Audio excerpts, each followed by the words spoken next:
Good. I'm an orthopedic spine surgeon out of Newport News, Virginia, so the southeastern end of Virginia. I'm the president of our group, but we have 6 orthopedic surgeons. We have 2 pain management doctors, a pain psychiatrist. And in our journey, we've tried to, as an orthopedic practice, bring in all the cost centers that we possibly can.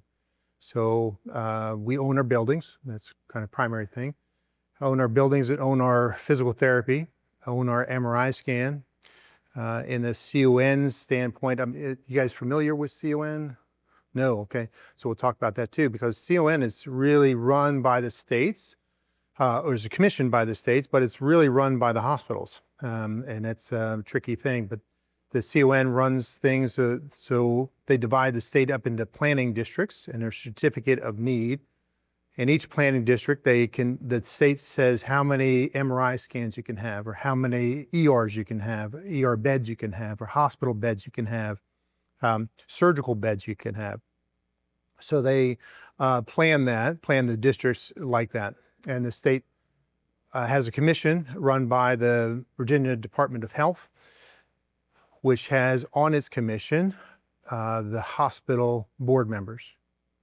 So one of the fellows this morning was talking about trying to get a CON for, home health. And there was home health commission or home health people on the commission that were in competing entities. So that's what we're up against as far as the CONs are concerned.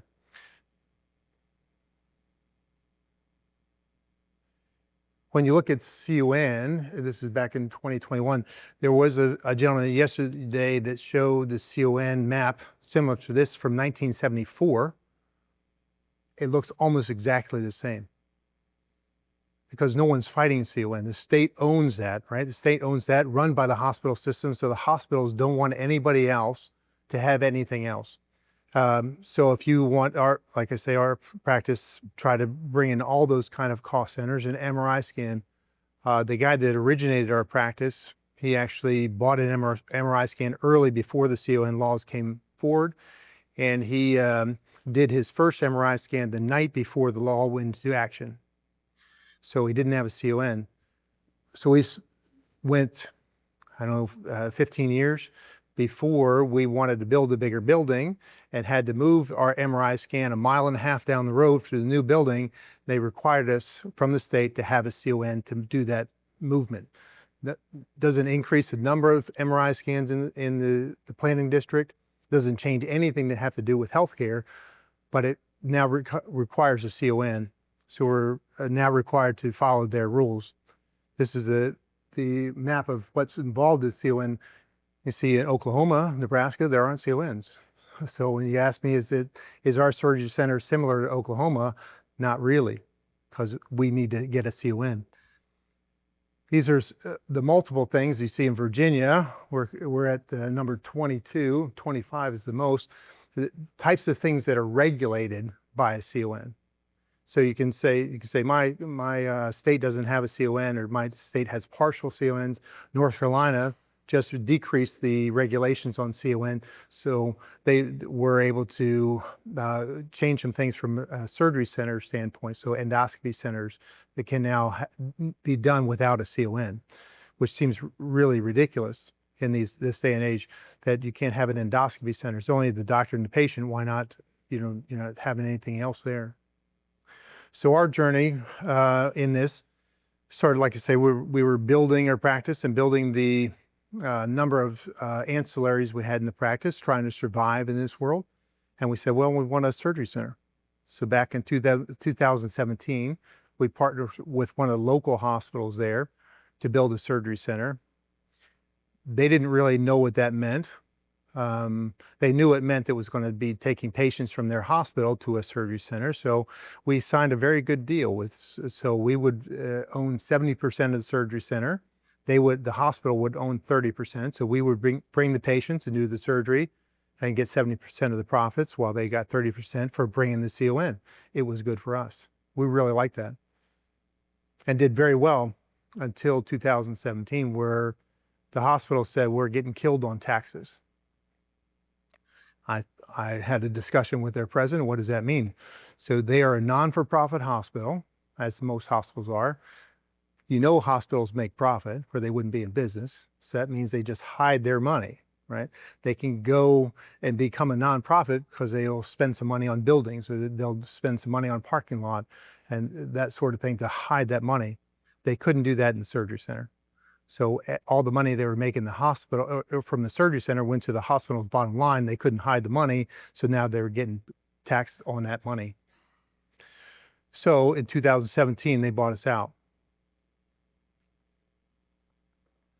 Probably the best investment I made in my life. To make that after 5 years, we made a lot of money. And we said, well, okay, we like that surgery center, so we're going to do it on our own. We started making those plans to make a new surgery center. And they partnered with a different hospital at that time. They said, yeah, that's great. We're going to go do that, be part of this. We wanted to have our patients not come from our hospital. We're partnering now with the new hospital. And they didn't want to see their patients leave and go to the surgery center. So we said, okay, let's work together. By 2019, we had most of the paperwork done. They decided they're going to do a fair market value, which you have to do if you're going to move CONs. It has to be fair market value from the state standpoint. So they did a fair market value of what a CON for an operating room would cost at their hospital because they were losing our business. They figured out, or if you know anything about fair market value, the hospital basically tells the fair market value team what they expect to see. So they are expecting to lose $3.5 million per year off of each OR. So for us to buy those ORs would end up being $7 million for a startup surgery center. There's just no way you can do that. We've heard people talk about being lean and keeping your costs down. The $7 million to start it up is a big deal. So in that vein, we said, well, we're going to go without a CON. We still want the idea of having our own surgery center, not because of financial reasons, but we can drive the patient care. Patients like it. We'll build a brand new center. We'll build our own thing and start doing commercial insurance, direct care. So this is awesome. People come pay me cash for a knee replacements or a spine fusion. I'm happy. This is much easier. Carpal tunnels. There's a fellow here who's talking about doing carpal tunnels, doing as a surgery center, or as a surgeon doing it at the surgery center as carpal tunnels. Carpal tunnels are $300. Patients will pay that all day. It's a bit more different when patients want to get a knee replacement for $25,000. There aren't a lot of people in Virginia that want to do that. Maybe big cities, Dallas, Washington, D.C. Spine fusion is about $38,000. So there's not people writing checks to come do a spine fusion. We're innovative, right? We did the first knee replacements outpatient in the surgery center, first hip replacements outpatient in the surgery center. I did the first 3-level lumbar fusion with interbody fusion at the surgery center. It's first in the country done that way. So we're innovative. We're trying to put our name out there and do things, but everything is coming down to the CON. If you don't have a CON, you can't do Medicare. You can't do Medicaid, federal payers, TRICARE, those sorts of things. Which is not that we want to do those things, but we gotta make a profit. We gotta find some way to make this profitable. So through all of these steps, we come to a point now where we apply for our CON and the hospital says, no, listen, we will help you, right? The hospital, again, they will help me. The IRS is going to help you, right? The hospital is going to help us do that. Will partner with us and make sure we get the CON. So I said, we've done this dance before, we're just going to start doing it. So we started our practice in 2020, built our building without a CON, without any basically revenue. But in 2020, October 2020, we did our first surgery there. Some of the pitfalls, that's hopefully why you're here, you learn about my mistakes, but some of the pitfalls that you can't talk to commercial insurance about getting on their plans as a new center until you have the center open and running. What in the world? So I got to start doing surgeries for free because no one's going to pay me. I got to find enough direct care patients to do surgeries because no one's going to pay me. And I still have a building that I have to pay for. So a year and a half, 2 years of working on insurance to get an insurance plan to pay for surgeries at our center. So each of those, all the commercial insurance, they've all fallen in line now, but it takes you a year and a half, 2 years to get a contract that's worthy of what you need to do. I would think, so I've got to talk to these insurance companies to get the contracts done. I would think that'd be an easy sell. I'm going to give you a cash price of $25,000 for a knee replacement. The hospital down the road, both hospitals, 3 hospitals, will charge you $60,000. So great, insurance company, this is what I'm going to offer you, half price. Isn't that wonderful? They didn't want it. So this doesn't make any sense to me as a business person. As an insurance business, I would think that would be awesome. It would save you a whole lot of money. And my partners do 500-600 knee replacements each a year. So that's, millions of dollars that they're saving just by having them done in our center. So I learned this trick about insurance. Remember when the ACA was passed? And in that ACA, they mandated that the insurance companies have to pay 80% of their premiums into health insurance, and 20% could be administrative.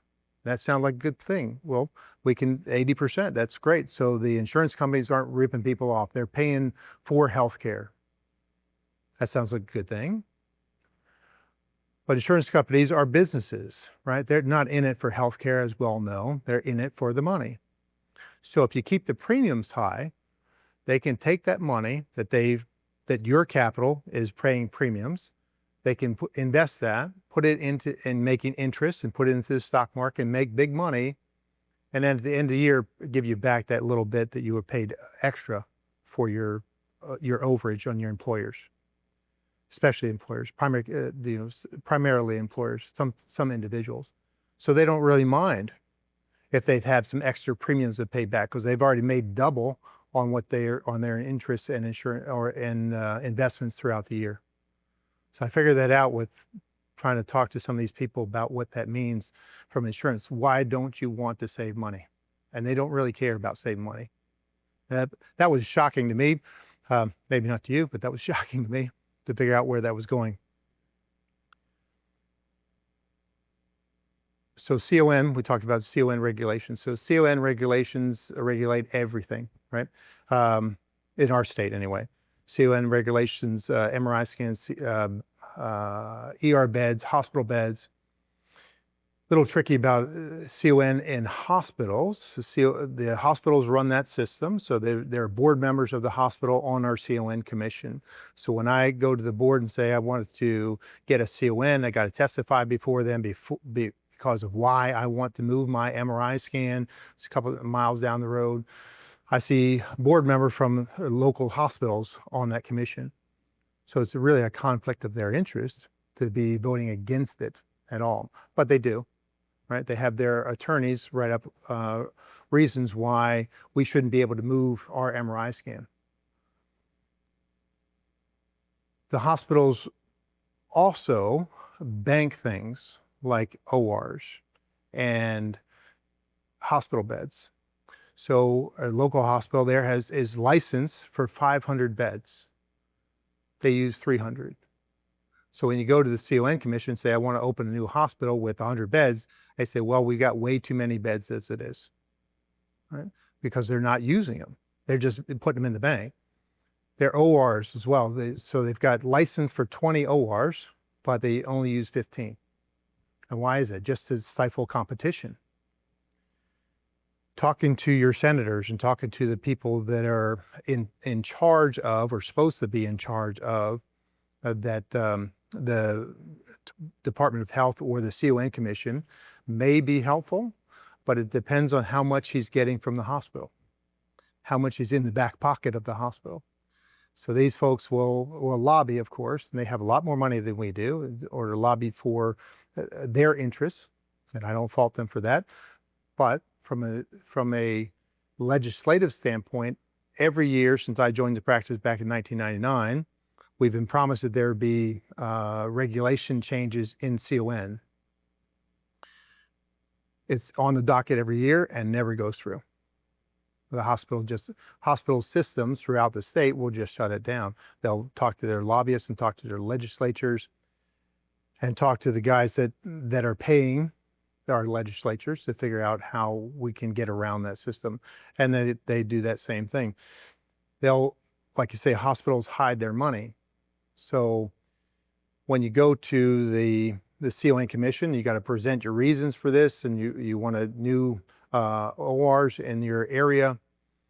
And the hospital says, well, we have lots of ORs, we have lots of room, come work at our place. We're only at 50% usage. And there's the trick in that. So the hospital will say we only have 50% usage, meaning that they only use their OR time about half the time, right? So that means they have another half there. They can accommodate any surgeries you want to do. But then you'll see them apply for a CON the next year or the year before, where they tell the CON commission they have 125% usage of their ORs, the same ORs, and they're hiding those other ORs that they have in their back pocket. It's all a lie, right? They will use any of their legislative powers and all of their money to try to prevent you from doing what you want to do.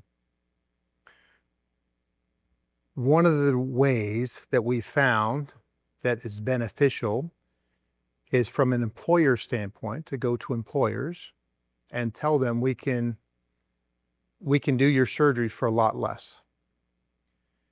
It's in Virginia, it's a fairly difficult, but so it takes some work. So it's a lot of stuff for the practice to do, as well as try to educate employers. In Virginia, the self-insured employers have underwriters, through their network, like a Cigna network or a Blue Cross that runs their network. And they will write into their self-insured contract that you have to use their network. If you go outside of that network, then they will cancel your whole contract. So I do spine surgery. I don't do gallbladders, and I don't do tonsils, that sort of thing. So if they cancel that whole contract, then they can't do anything else. So there are some ways to do that. You heard the other day about bolting on a product onto their insurance for their self-insurance. So you can. It takes a lot of work. We've done that with a couple of employers in our area with TPAs that are amenable to it, to try to work with them. Employers are scared because they got to, are managing 1,500 lives, and they don't want everything to fall apart. And the plan that they're working on works just fine for now.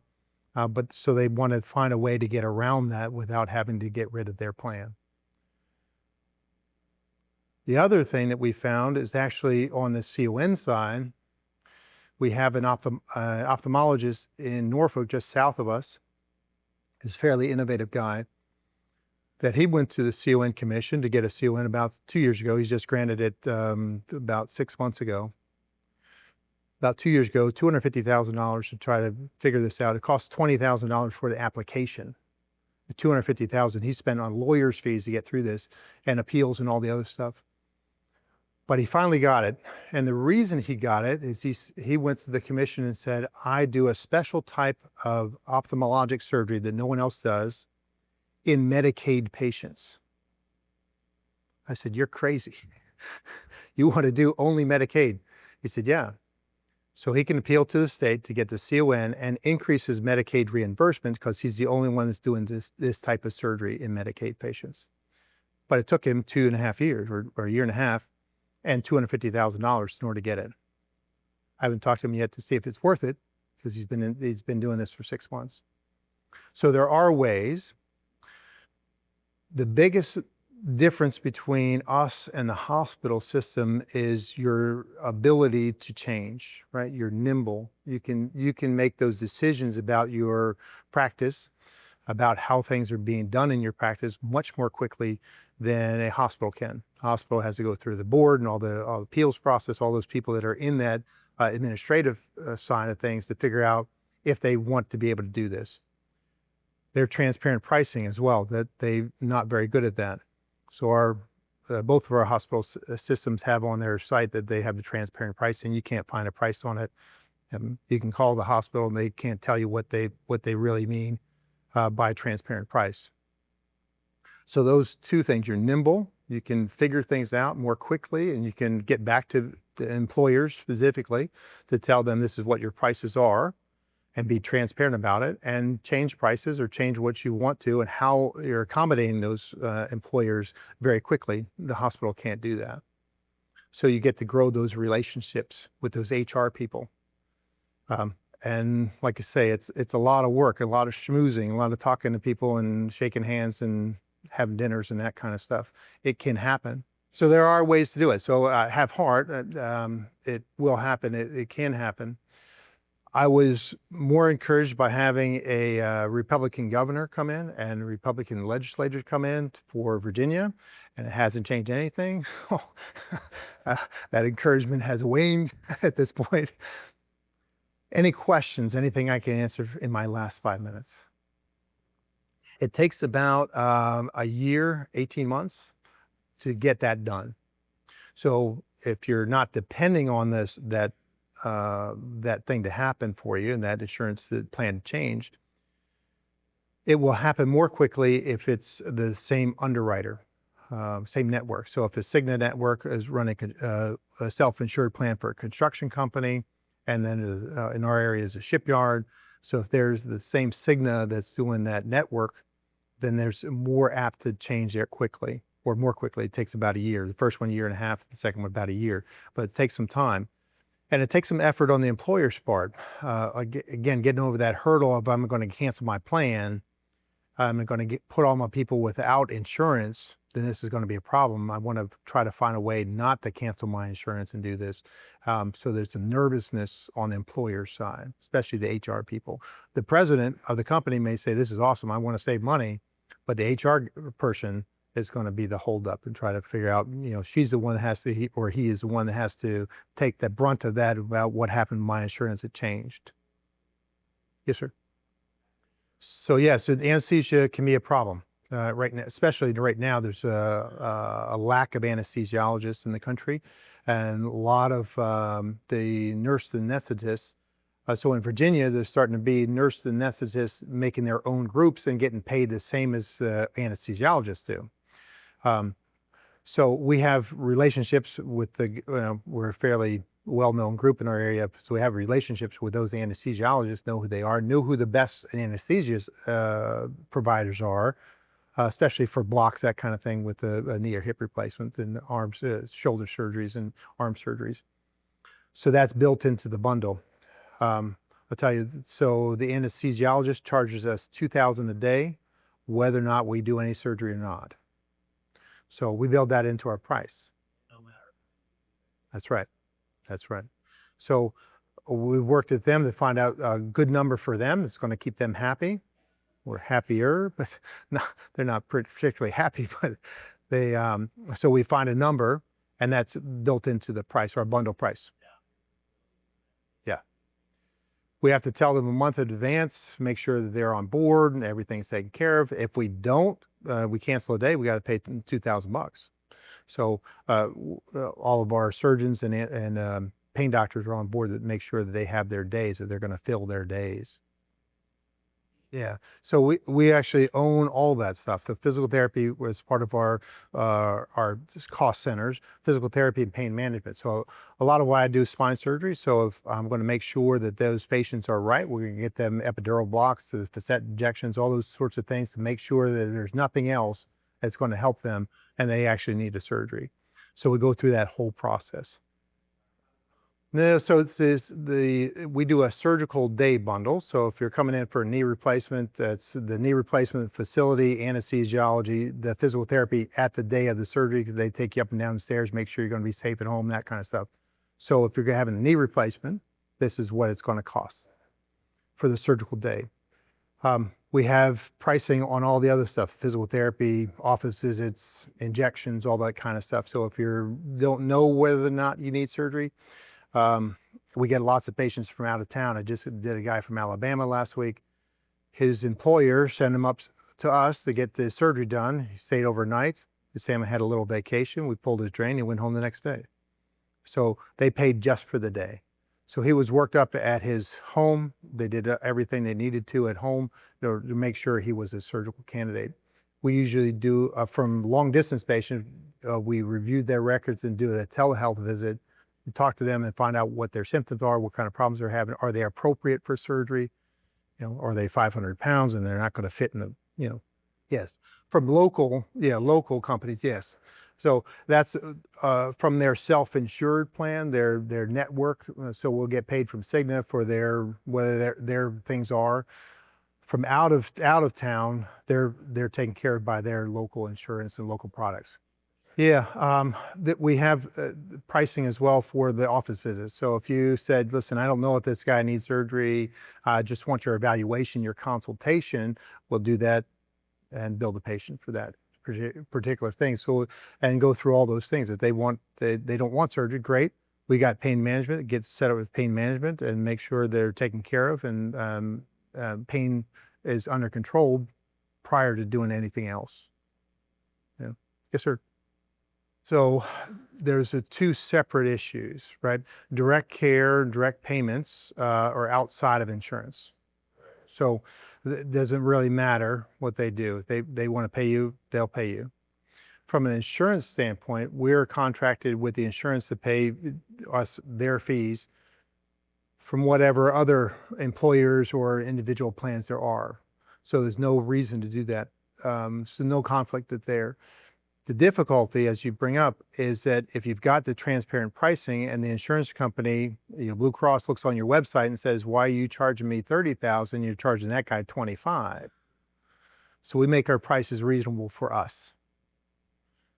Also do the negotiations with our insurance plans. This is what it costs. And I tell the insurance plan, Blue Cross, the reason why our prices are less, because I don't have to go through you. Right? This guy gave me a check. I don't have to hire anybody to make sure your check processes, make sure that we get paid, that we didn't do any pre-authorization, all that. So all that overhead, I'm charging Blue Cross. So that's the reason why that's different. So it hasn't been an issue.